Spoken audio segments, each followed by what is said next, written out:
나옵니다. 같이 6절부터 9절까지 6장 6절부터 9절까지 함께 봉독하십니다.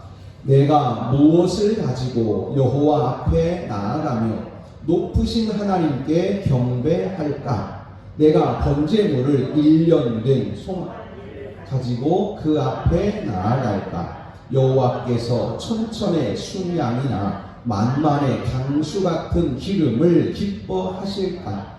내 허물을 위하여 내 마다들을 내 영혼의 죄로 말미암아 내 몸의 열매를 드릴까?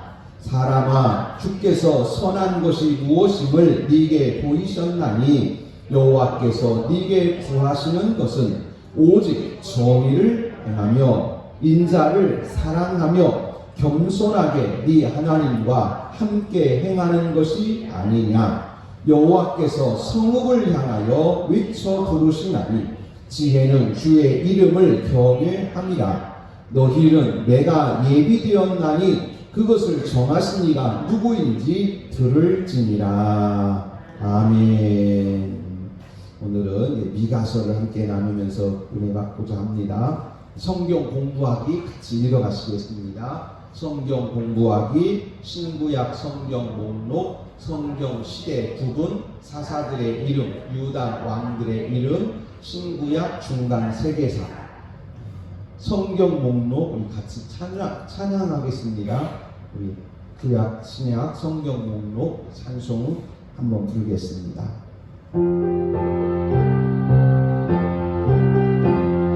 창세기 출애굽기에 미리 민수기 신명기 여호수아 사사기 율기 사무엘 사나 요한기 사나 역대 사나 에스라 느헤미야 에스로 욥기 시편 잠언 전도서 하나 이사야 예레미야 에가 에스겔 다니엘 호세아 요엘 아모스 오바야 요나 미가나후 하바구 스바냐 학겔스나야 말라기 마테마나 누가 요한 사도행전 로마서 고린도 전후 갈라디아서 에베소서 빌립보 골로새 데살로니가 전후서 디모데 전후 디모서 빌레몬이 야고보 베드로 전후 요한 1, 2, 3 유다서 요한 계시록 구약 39권에 나 신약 27권으로 성경 66권이라.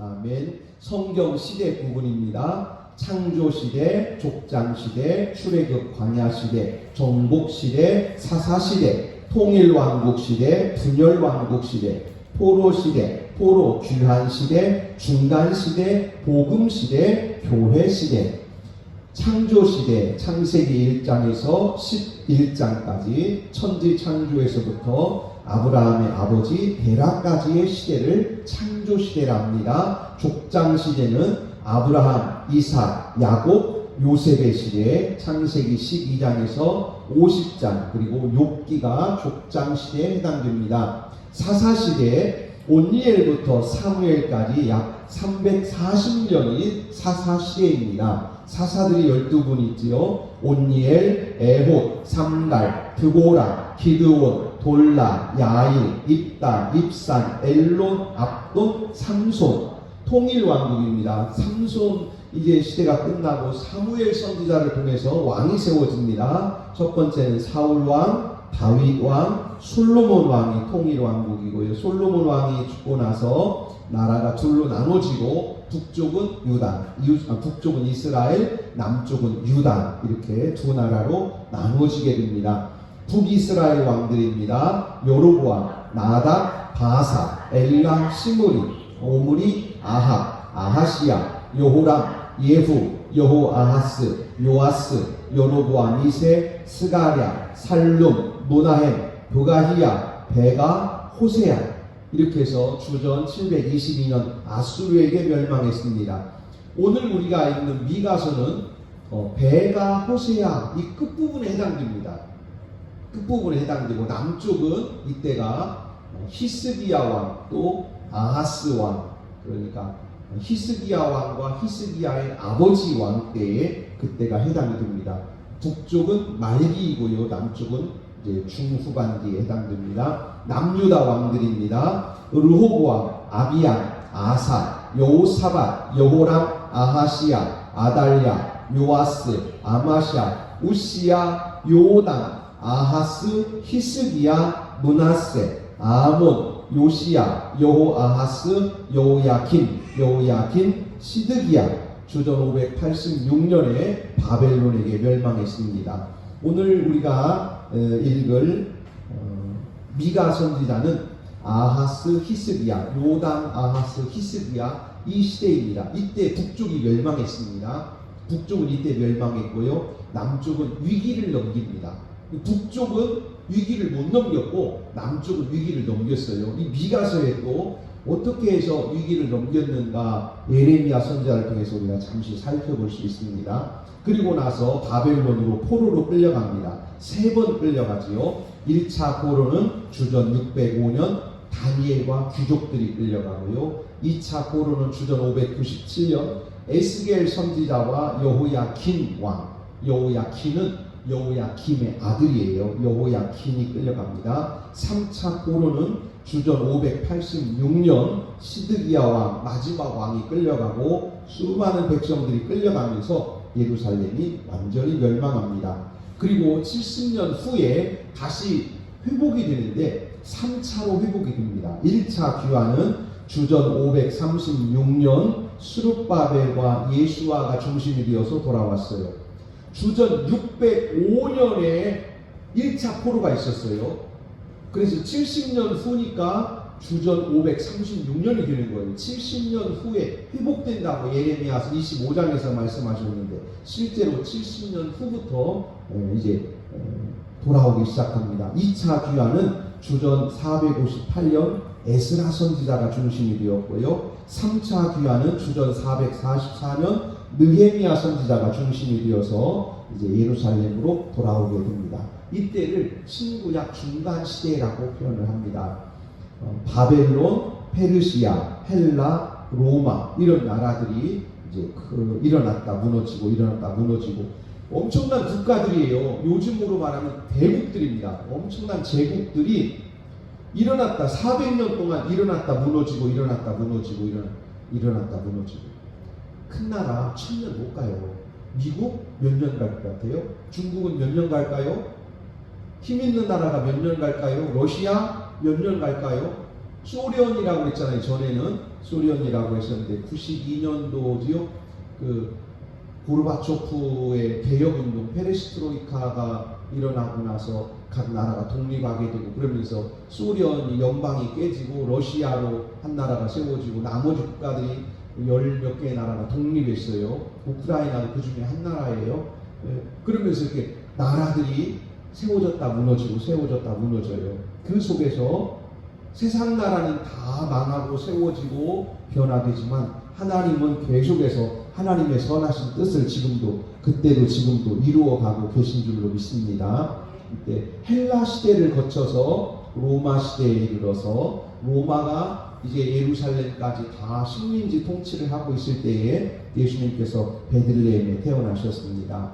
예수님 신약성경에 가장 성경의 중심 인물 가장 중요하신 분이 예수님이시지요. 그 다음 예수님의 제자 12분 베드로, 안드레, 야고보, 요한, 빌립, 바돌로메, 도마, 마테, 야고보, 시몬, 다데오, 가룟유다, 사도 바울, 사도 요한 이런 분들이 신약성경의 중심 인물들, 하나님의 일꾼들입니다. 미가서입니다. 오늘 미가서를 같이 나누려고 합니다. 6절 말씀이 6장 6절입니다. 내가 6절만 읽습니다. 6절 7절만요. 내가 무엇을 가지고 여호와 앞에 나아가며, 이 무슨 뜻이냐면 내가 어떤 것을 가지고 하나님 앞에 가서 무릎 꿇고 용서를 빌어야 용서받을 수 있을까, 그런 의미예요. 어떤 번제물을 가지고 하나님 앞에 가서 경배해야 내 죄를 용서받을까? 어떤 번제물로, 끝부분에 6절 끝부분에 어떤 번제물로, 내가 어떤 번제물로 드릴까? 1년 된 송아지를 가지고 갈까? 송아지 7절입니다. 여호와께서 천천의 순양이나 만만의 강물 같은 기름을 기뻐하실까? 송아지를 가지고 갈까? 양을 1000마리를 가지고 갈까? 양을 10,000마리를 가지고 가면 내가 용서받을까? 아니면 내 맏아들을, 내 아들을 가지고 제물로 드리면 하나님이 날 용서하실까? 이게 지금 뭘 말하냐면 내가 어마어마하게 큰 죄를 지었다는 것을 표현하는 거예요. 내 죄가 얼마나 큰가? 송아지 안 돼. 양을 1,000마리 순양 안 돼. 10,000마리로 될까? 아니야. 그럼 아들로 될까? 내 영혼의 죄로 말미암아 내 몸의 열매를 드릴까? 내 자식들을 전부 다 끌고 가서 하나님 앞에 번제물로 드리면 내가 용서받을 수 있을까? 내 죄가 너무 크구나. 여기까지가 이제 1장부터 시작해서 6장까지예요. 지금 이 말씀을 우리가 먼저 이렇게 보는 것은 미가서에서 사마리아와 예루살렘 백성들, 즉 또 신앙인들, 하나님의 자녀들이 하나님 앞에 얼마나 타락해 있는가. 그래서 이 타락을 회개하지 않은 북쪽은 망했고, 그래도 하나님 앞에 무릎 꿇고 회개한 남쪽은 위기를 넘긴 거예요. 살아남은 거예요. 이것을 지금 미가서에서 살펴보려고 합니다. 8절입니다. 8절. 사람아, 주께서 선한 것이 무엇임을 네게 보이셨나니 여호와께서 네게 구하시는 것은 오직 정의를 행하며 인자를 사랑하며 겸손하게 네 하나님과 함께 행하는 것이 아니냐. 이 자식 달라는 것 아니다. 송아지 가져오라는 것 아니다. 하나님 말씀 귀 기울여 듣고 순종하라는 것이다. 또 이것을 하나님 말씀을 새겨 들어야 된다 하는 가르침입니다. 9절입니다. 여호와께서 성읍을 향하여 외쳐 부르시나니 지혜는 주의 이름을 경외함이니라.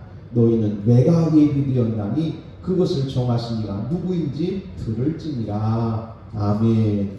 이제 간략하게 그냥 미가서 핵심만 살펴보려고 합니다. 전체를 살펴볼 시간이 그렇게 너무 길어져서요. 1장 1절입니다.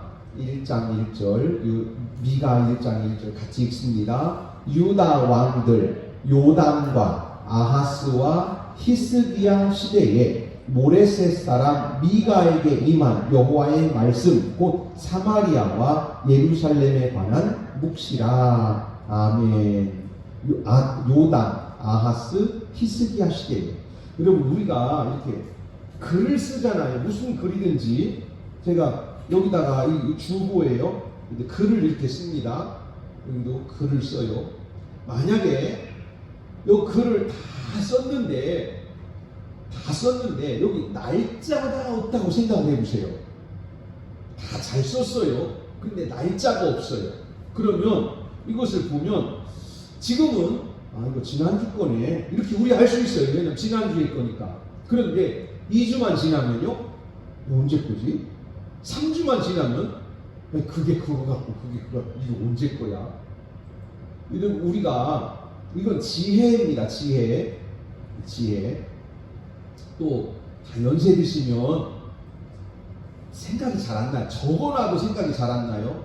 그때에 아주 중요한 지혜가 있어요. 그게 뭐냐면 꼭 날짜를 적어 놓으셔야 돼요.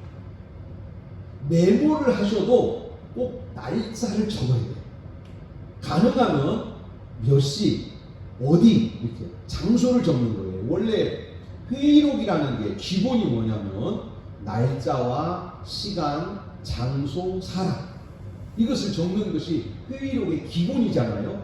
그런 것처럼 우리가 집에서 아니면 개인적으로도 메모를 하거나 또 글을 쓰거나 할 때도 항상 꼭 필요한 것이 뭐냐면 날짜예요. 날짜와 시간, 장소, 이런 것들을 기록하면 후에 이것을 참고할 때에 많은 도움이 됩니다. 그런데 적어놓기는 적어놨는데 날짜가 없고, 적어놓기는 적어놨는데 장소가 없고, 그러면은 나중에 시간이 한참 지나서 그것을 써먹을 수가 없어요. 있긴 있는데 써먹지를 못해요. 그리고 또 하나는 맨 마지막에, 아니면 맨 위에, 맨 마지막에 누가 썼는가를 해놔야 돼요. 만들긴 만들어놨는데 누가 썼는가를 모르겠어요. 그러면은 이 문서는 가치가 없어집니다. 문서가 가치 있으려면 누가 썼는가도 알아야 되는 거죠. 성경은 다 그렇진 않아요. 하나님께서 의도하신 바가 있어서 그렇습니다. 그러나 이렇게 미가서처럼 어느 시대에 누가 썼는가에 대해서 명확하게 해놓으면 우리가 미가서를 읽을 때에 시대를 분명하게 구분할 수 있고, 이 시대에 이런 일이 있어서 하나님이 이렇게 역사하셨구나 하는 것을 우리가 더 명확하게 분명하게 알 수가 있습니다. 요담, 아하스, 히스기야 시대, 이때 북쪽은 멸망하는 때예요. 호세아, 또 바로 그 앞에 북쪽에 호세아 왕 멸망하는 마지막 왕 때, 바로 그때가 해당이 됩니다. 미가서는 이름은, 미가라는 이름은요, 여호와 같은 자가 누구냐, 원래 이름은 미가야예요. 미가야. 따라서 한번 하시죠. 미가야. 미가야. 이 야는 야훼예요. 여호와 같은 신이 누구냐, 이게 미가야입니다. 미가야. 그 다음 보시죠. 미가서의 구성 같이 읽습니다. 1번 사마리아와 유다의 죄 1, 2장, 심판과 구원 3장에서 5장, 하나님의 은혜 6장, 7장, 이렇게 7장으로 되어 있는 짧은 성경입니다. 이제 같이 보십니다. 미가서의 죄, 그 다음이에요. 죄. 이 세 가지만 기억하시면 되겠어요. 첫째는 우상숭배예요. 두 번째는 탐욕, 세 번째는 거역입니다. 이 미가서에서 하나님께서 북이스라엘과 남유다가 하나님 앞에 범죄한다 그러면서 무섭게 책망하셨는데, 그 죄가 이렇게 세 가지로 정리해야 돼요. 첫 번째는 우상숭배, 두 번째는 탐욕, 세 번째는 거역입니다. 이 탐욕, 우상숭배, 탐욕, 거역이 이 시대에 꽉 차 있었어요.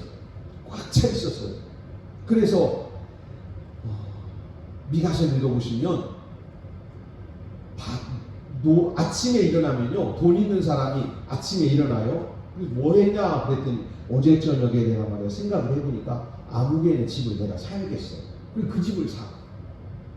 또 그 다음날 아침에 일어나더니 어디가 내가 저녁에 가만히 생각해야 되니까 아무개네 논 판다고 그랬는데 내가 사야겠어.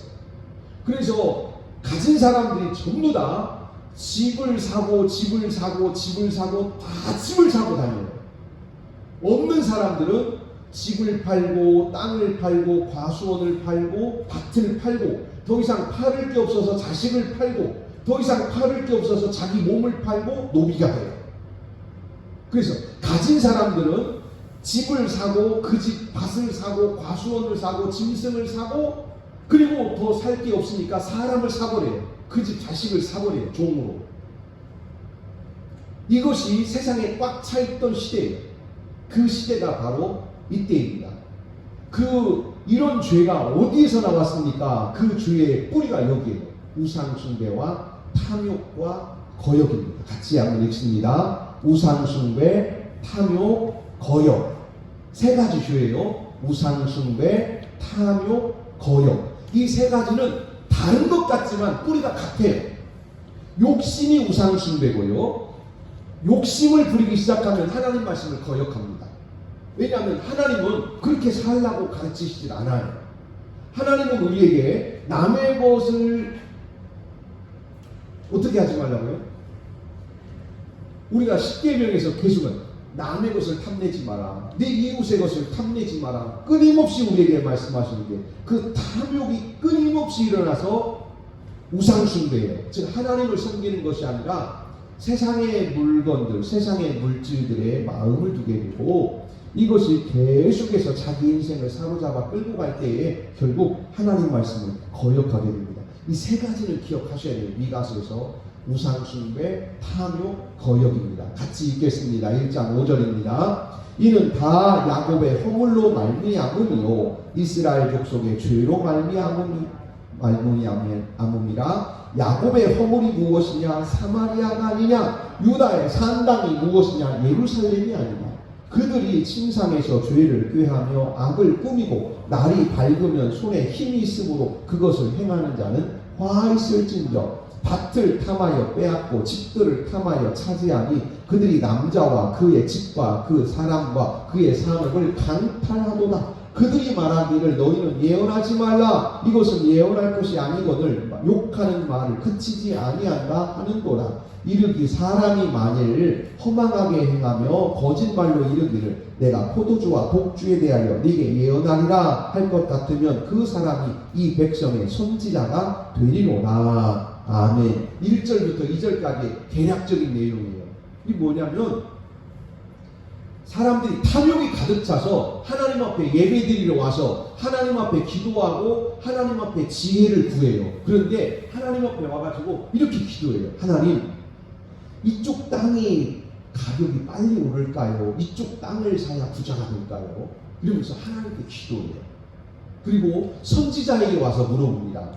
내가 땅을 사야 되겠는데 이 집 땅을 살까요? 저 집 땅을 살까요? 내가 돈이 있는데 저 집이 나왔는데 저 집을 살까요? 아니면 저 아래 동네 집을 살까요? 선지자에게 와서 물어보는 거예요.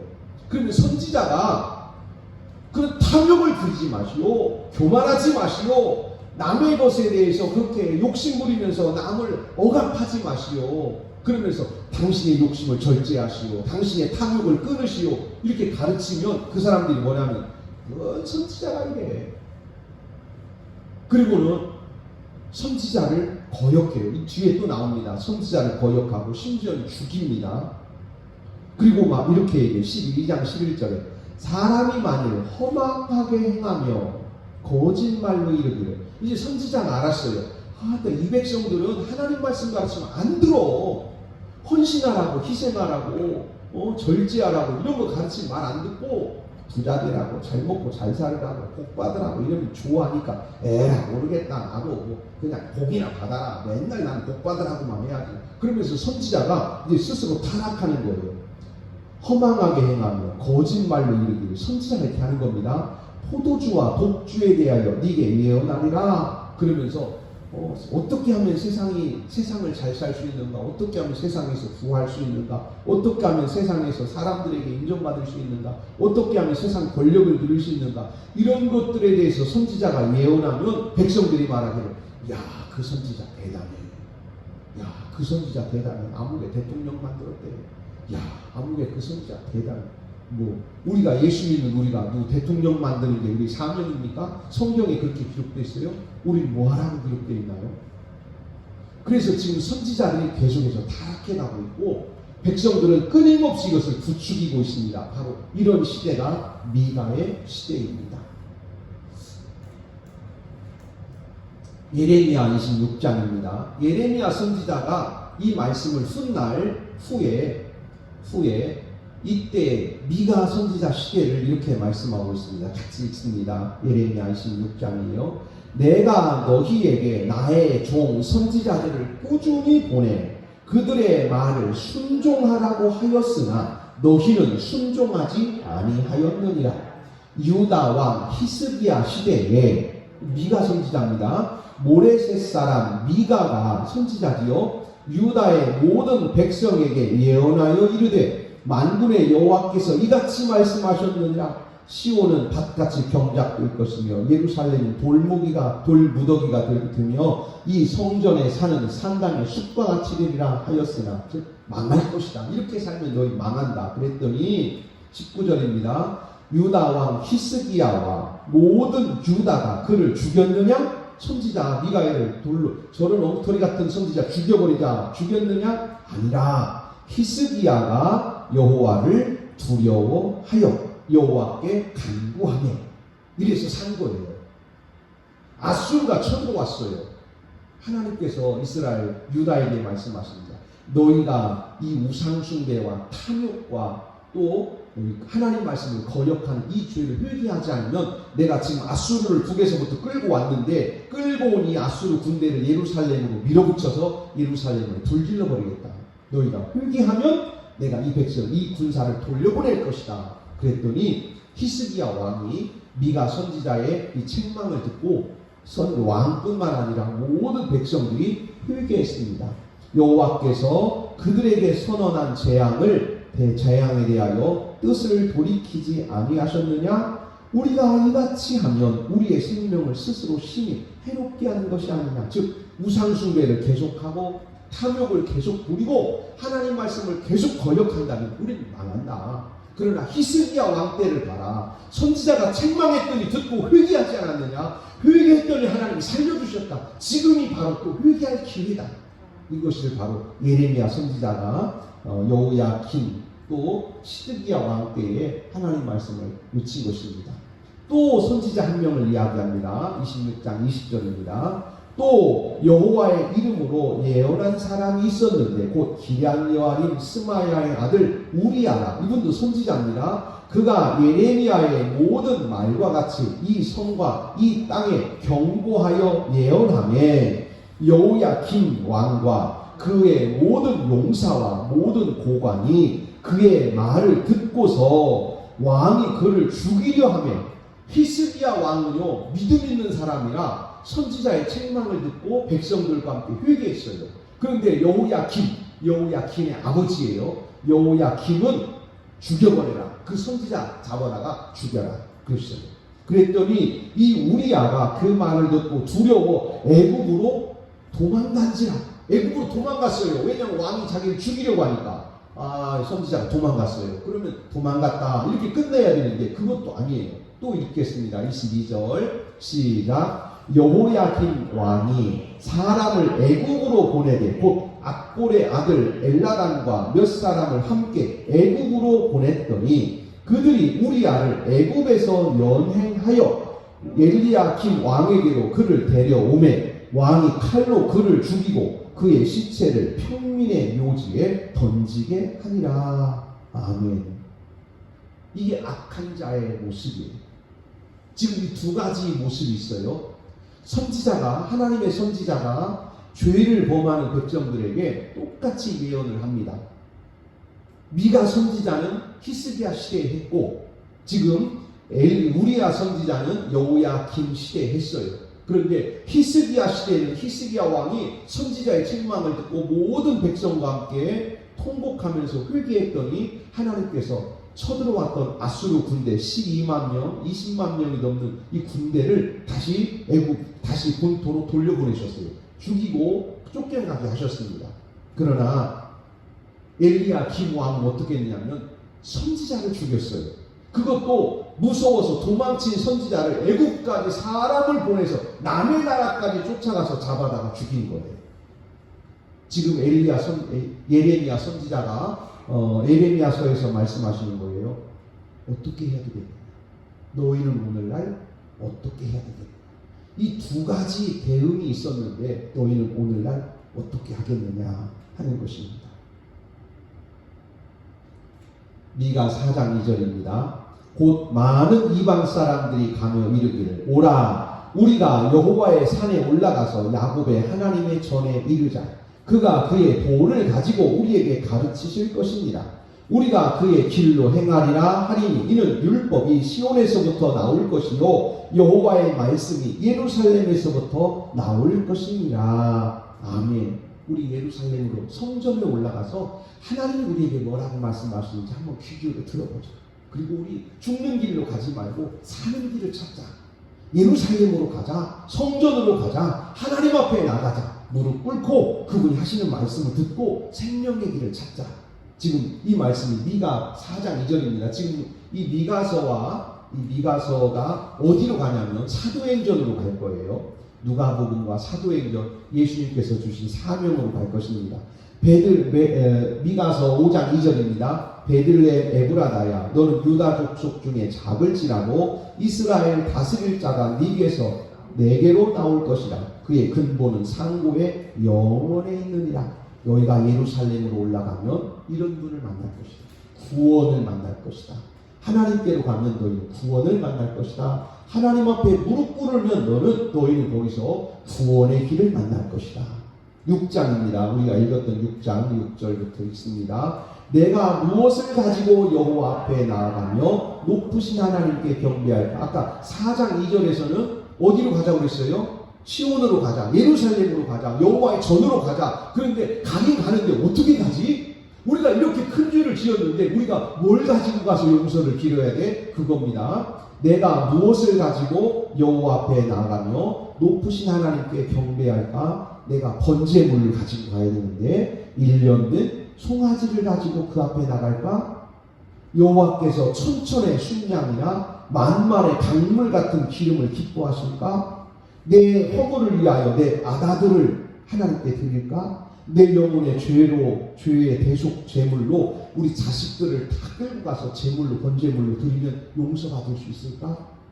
예루살렘 하나님 앞에 가긴 가야 되는데 이 번제물을 우리가 이렇게 큰 죄를 지었는데 우리가 어떤 제물을 가지고 가야 하나님이 우리를 용서하실까? 이거 지금 탄식하는 겁니다. 어떻게 해야 될까? 그때에 하나님께서 가르쳐 주십니다. 6장 8절입니다. 사람아, 주께서 선한 것이 무엇임을 네게 보이셨나니. 다시요, 선한 것은 뭐냐면 하나님이 기뻐하시는 거예요.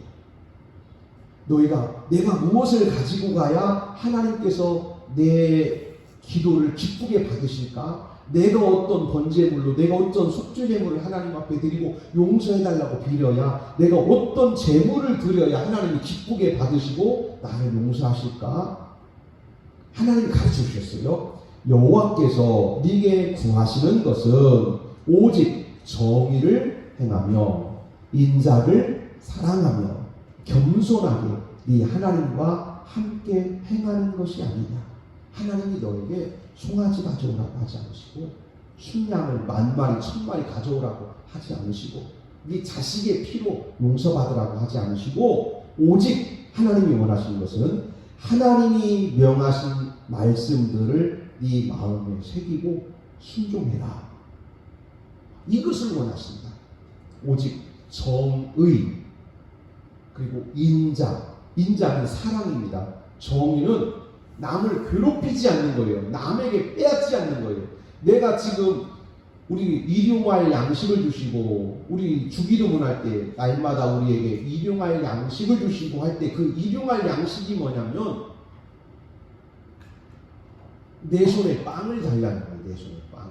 그런데 그 빵이 뭐냐면 내가 오늘 먹을 빵이에요.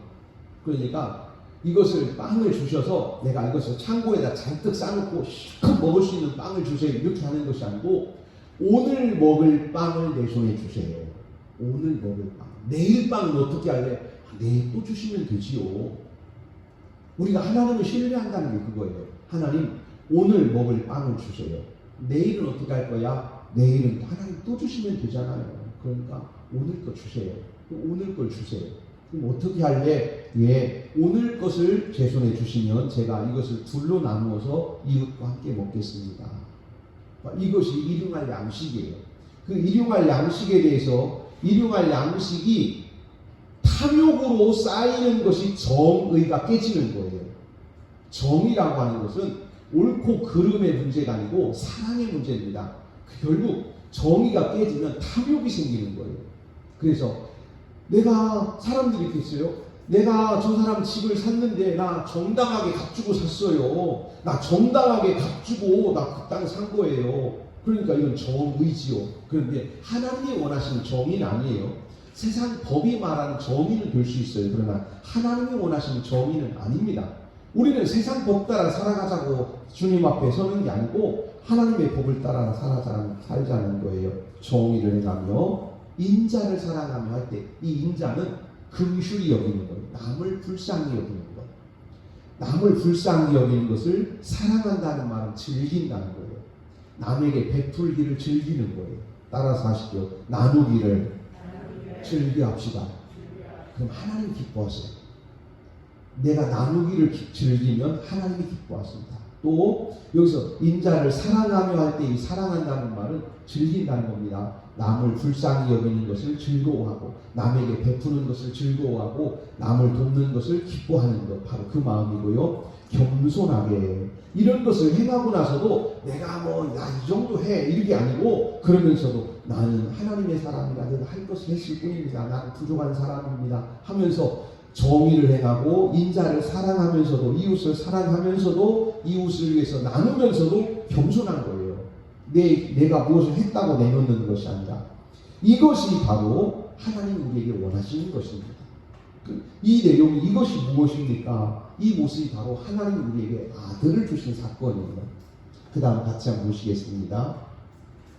재앙이로다. 시작. 재앙이로다 나여 나는 여름 과일을 딴 후와 포도를 거둔 후 같아서 먹을 포도송이가 없으며 내 마음에 사모하는 처음 익은 무화과가 없도다. 아멘. 이렇게 하자고 하나님이 말씀하셨어요. 그런데 예루살렘 성전에 가서 딱 기다려서 예배드리러 이렇게 말씀을 전하고 진짜로 사람들이 예배드리러 올 사람 있을 줄 알았어요. 아니 이렇게 가르치면 길에서 사람을 만났어요. 회개하세요. 아 그래야지요. 그래 어떻게 해야 돼요? 예루살렘으로 오세요. 그러면 또 하나님 만납니다. 예루살렘으로 오세요. 그래서 미가 선지자가 이렇게 말씀을 전하고 예루살렘 성전에 갔어. 그래서 사람 생각하기를 이제 회개할 사람들이 많이 오겠지. 이제 가슴을 치고 하나님 앞에 무릎 꿇을 사람들이 많이 오겠지 하고 기다렸더니 아무도 안 와. 열매가 하나도 없어요. 포도나무에 포도 열매가 없고 무화과 나무에 무화과 열매가 없어요. 애는 썼어요. 미가 선지자가 부지런히 애는 썼는데 가서 보니까 아무도 없는 거예요. 그러면서 7장 1절에 재앙이로다. 나는 큰일 났구나. 내가 이렇게 하나님의 말씀을 전해도 아무도 성전에 오는 사람이 없으니 큰일 났다. 그런데 재앙이로다. 너여 사실 이렇게 해야 되거든요. 이 사람들 큰일 났네. 이렇게 해야 돼요. 아니 회개하라고 그래도 회개 않는 사람들 큰일 났네. 그러면 재앙이로다. 너여 말을 순종하지 않는 너 큰일 났다. 이렇게 해야 되는데 미가 선지자는 재앙이로다. 나여 이렇게 말을 해요. 큰일 났네. 나 마음 아파서 어떡한데. 남이 회개하지 않는데 선지자가 마음이 아파요. 백성들이 하나님 앞에 오지 않는데 선지자가 괴로워. 그러면서 이 재앙이 자기 것 같아. 큰일 났다. 이게 뭐냐면 대속이에요. 대속. 저 사람들이 남이 죄 짓는 게 내가 죄 짓는 것 같고 남이 회개하지 않으면 내가 회개하지 않는 것처럼 가슴 아픈 거예요. 이 모습이 6장 8절 이후로부터 이어진 이 말씀이 대속의 주인 예수님을 말씀하고 있어요. 그러면서 이제 미가서에서 또 계속하겠습니다. 하나님 앞에 은혜를 구합니다. 7절이에요. 7장 7절 시작. 오직 나는 여호와를 우러러보며 나를 구원하시는 하나님을 바라보나니 나의 하나님이 나에게 귀를 기울이시리로다. 아멘. 아무도 안 왔어요. 그래서 미가 선지자 혼자 성전에서 막 우는 거예요. 여러분 많이 우는 선지자가 예레미야 선지자라고 하잖아요. 눈물의 선지자 예레미야. 또 눈물의 선지자 그러면 미가예요. 미가 선지자도 성전에서 혼자 막 울었어요. 길거리 다니면서 회개하라고 아무리 가르쳐도 성전에 아무도 오지 않아요. 그래서 미가 선지자가 성전에서 혼자 땅을 치면서 울었어요. 가슴을 치면서 울었어요. 그러면서 이렇게 기도합니다. 7절이에요. 7장 7절. 오직 나는 여호와를 우러러보며 나를 구원하시는 하나님을 바라보나니 나의 하나님이 나에게 귀를 기울이시리로다. 아멘. 하나님, 이 무슨 기도냐면 저 백성 불쌍히 여겨주세요. 저 백성 구원해주세요. 저 백성 살려주세요. 이것 때문에 미가 선지자가 울었어요. 울면서 백성을 구원해달라고, 용서해달라고. 18절입니다. 은혜를 받았어요. 정말 하나님이 약속하셨어요. 내가 누구든지 나와서 무릎 꿇는 자는 살려준다. 약속을 하셨습니다. 18절부터 읽습니다. 주와 같은 신이 어디 있으리까? 주께서는 죄악과 그 기업의 남은 자의 허물을 사유하시며 인애를 기뻐하시며 진노를 오래 품지 아니하시나이다. 다시 우리를 불쌍히 여기셔서 우리의 죄악을 발로 밟으시고 우리의 모든 죄를 깊은 바다에 던지시리이다. 아멘. 주와 같은 신이 어디 있으리까? 이게 미가예요. 이 이름이 미가라는 이름이에요. 미가야. 여호와 같은 신이 누구입니까? 미가 선지자 이름이에요. 이 7장 18절에. 이게 무슨 뜻이냐면 하나님처럼 은혜로운 신은 처음 봤습니다. 이렇게 흉악한 죄인이 회개하라고 그렇게 선지자가 가서 이야기를 해도 돌아오지 않고 말 안 듣는데 선지자가 그 앞에 무릎 꿇고 앉아서 가슴을 치면서 하나님 이 백성 어떻게 합니까? 이 백성 어떻게 합니까? 어떻게 합니까? 막 울었더니 하나님께서 미가 선지자에게 가르쳐 주신 거예요. 회개하기만 하면 내가 살려준다. 회개하기만 하면 내가 살려준다.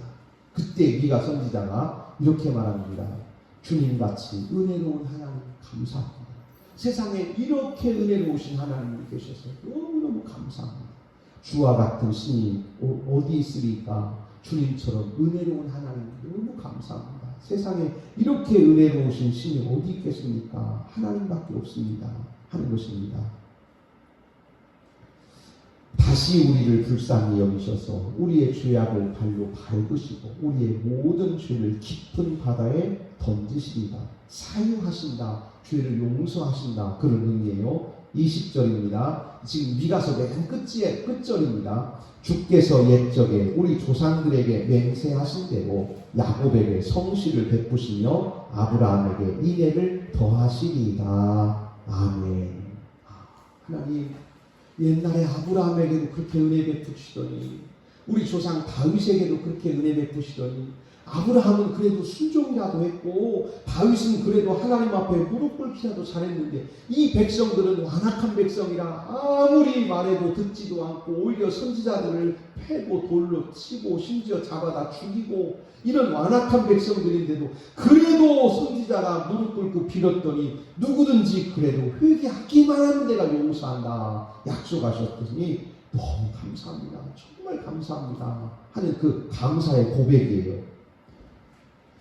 이 미가서가 계속해서 복음서로 이어집니다.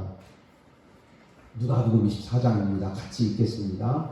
또 이르시되 이같이 그리스도가 고난을 받고 제3일에 죽은 자 가운데서 살아날 것과 또 그의 이름으로 죄사함을 받게 하는 회개가 예루살렘에서 시작하여 모든 족속에게 전파될 것이 기록되었으니 너희는 이 모든 일의 증인이라. 볼지어다 내가 내 아버지께서 약속하신 것을 너희에게 보내리니 너희는 위로부터 능력으로 입혀질 때까지 이 성에 머물라 하시니라. 아멘. 이 끝부분에 있는 이 말씀은요 실제로 미가서를 압축해 놓은 거예요. 미가 선지자가 백성들에게 가서 이렇게 말을 했습니다. 아니 내가 얘기하니까 회개한다고 했잖아요. 그런데 왜 안 왔어요? 아니 예루살렘 성전에 오라고 했잖아요. 우리 회개하자고 왜 안 왔어요?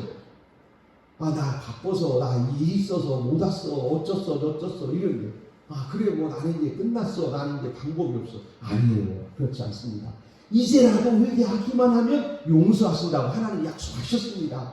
이제라도 회개하기만 하면 용서하신다고 하나님 약속하셨습니다. 누가 그래? 내가 증인이에요. 내가 증인이에요. 너희가 이 일의 증인이다. 예수 이름을 부르고 회개하는 자를 용서하신다는 하나님의 약속에 대한 증인이 네가 아니냐. 네가 선지자가 증인이 된 거예요. 내가 하나님의 증인입니다. 하나님이 나에게 약속하셨어요. 누구든지 회개하면 용서하신다고 약속하셨고 내가 증인입니다. 그러니 누구든지 예루살렘으로 오십시오. 예루살렘으로 오세요. 와서 무릎 꿇으면 됩니다. 와서 주의 이름 부르면 됩니다. 와서 하나님 앞에 죄를 쏟아놓으면 됩니다. 내가 증인이라니까요. 하나님이 나에게 약속하셨어요. 할렐루야. 우리가 이 일의 증인인 줄로 믿습니다. 좋으신 하나님의 증인이 우리예요. 사랑의 하나님의 증인이 우리입니다. 죄인을 용서하시는 하나님의 증인이에요. 우리가 바로 그 증인입니다. 너희는 이 모든 일의 증인이다. 아멘. 사도행전 1장입니다. 같이 읽습니다. 사도와 함께 모이사 그들에게 분부하여 이르시되 예루살렘을 떠나지 말고 내게서 들은 바 아버지께서 약속하신 것을 기다리라. 요한은 물로 세례를 베풀었으나 너희는 몇 날이 못 되어 성령으로 세례를 받으리라 하셨느니라. 그들이 모였을 때에 예수께 여쭈어 이르되 주께서 이스라엘 나라를 회복하심이 이때니까 이르시되 때와 시기는 아버지께서 자기의 권한에 두셨으니 너희의 알 바 아니요 오직 성령이 너희에게 임하시면 너희가 권능을 받고 예루살렘과 온 유대와 사마리아와 땅끝까지 이르러 내 증인이 되리라 하시니라. 아멘. 이제 이 시대의 미가 양이 누구냐 하는 거예요. 미가 선지자가 예루살렘에서 백성들에게 복음을 전하고 예루살렘 성전에서 하나님 앞에 회개하는 자들을 기다렸어요. 그런데 돌아오는 사람이 없었어요. 그래서 가슴을 치면서 재앙이로다 재앙이로다 막 하나님 앞에 울면서 회개하고 용서를 구했더니 하나님께서 은혜를 주셨습니다. 그리고는 나가서 백성들에게 선포한 거예요. 누구든지 주님 앞에 무릎 꿇으면 구원받는다. 용서하신다. 용서하신다. 바로 미가 선지자가 구원의 즉 용서와 회개의 증인이었고 이제 예수 그리스도의 이름으로 이루어진 죄사함의 증인은 초대교회 제자들이었습니다. 이제 이 시대의 증인은 또 누구입니까? 하는 문제예요. 오직 성령이 너희에게 임하시면 너희가 권능을 받고 예루살렘 온 유대 사마리아 땅끝까지 내 증인이 되리라. 죄사함의 증인, 사랑의 하나님의 증인, 좋으신 하나님의 증인, 사랑을 우리에게 한없이 부어주시는 그 사람의 그 하나님의 증인이 바로 우리인 줄로 믿습니다. 아름다운 믿음의 증인으로 사시기를 축복합니다. 축복의 증인으로 사시기를 바랍니다. 또 죄사함의 증인으로 사시기를 주의 이름으로 축복합니다. 하나님